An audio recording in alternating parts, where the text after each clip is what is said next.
Kidney stones ఉన్నవారు తీసుకోవాల్సిన dietary tips గురించి 1 మినిట్లో తెలుసుకుందాం.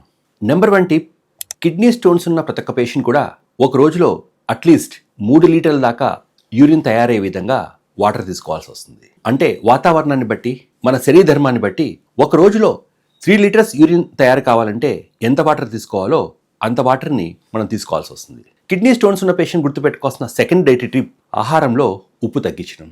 ఆహారంలో ఎంత సాల్ట్ ఎక్కువగా తీసుకుంటే అంతగా మన యూరిన్లోకి కాల్షియం పంప్ డౌన్ అవుతూ ఉంటుంది. కిడ్నీ స్టోన్స్ ఉన్న పేషెంట్స్ అందరూ కూడా సాల్ట్ని అంటే ఉప్పుని ఖచ్చితంగా 5 గ్రామ్స్ కంటే తక్కువ తీసుకోవాల్సి వస్తుంది. కిడ్నీ స్టోన్స్ ఉన్న పేషెంట్ గుర్తుపెట్టుకోవాల్సిన 3వ కీలక అంశం, వారి యూరిన్లో సిట్రేట్ అన్న పదార్థం పెంచే ఆహారాలు తీసుకోవడం. యూరిన్లో సిట్రేట్ ఎంత ఎక్కువగా ఉంటే అంత తక్కువగా కిడ్నీ స్టోన్స్ ఫార్మ్ అవుతూ ఉంటాయి. మరి ఈ సిట్రస్ ఫ్రూట్స్ కావచ్చు, లేక ఈ పులుపు జాతికి చెందిన ఎలాంటి ఫ్రూట్స్ అయినా సరే, ఆరెంజెస్ అయినా సరే తీసుకోవడం వల్ల ఈ సిట్రేట్ లెవెల్స్ మనం పెంచుకోవచ్చు. కిడ్నీ స్టోన్స్ ఉన్న పేషెంట్ గుర్తుపెట్టుకోవాల్సిన 4వ ఇంపార్టెంట్ కీలక అంశం, ఆక్సలేట్ ఎక్కువగా ఉన్న పదార్థాలు తగ్గించడం.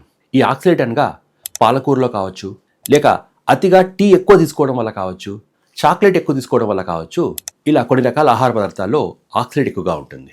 ఇలాంటి పదార్థాలని టూ మచ్గా తీసుకోకుండా కిడ్నీ స్టోన్స్ ఉన్న పేషెంట్స్ చూసుకోవడం వల్ల మాటికి స్టోన్ ఫార్మ్ అయ్యే రిస్క్ని గణనీయంగా తగ్గించుకోవచ్చు.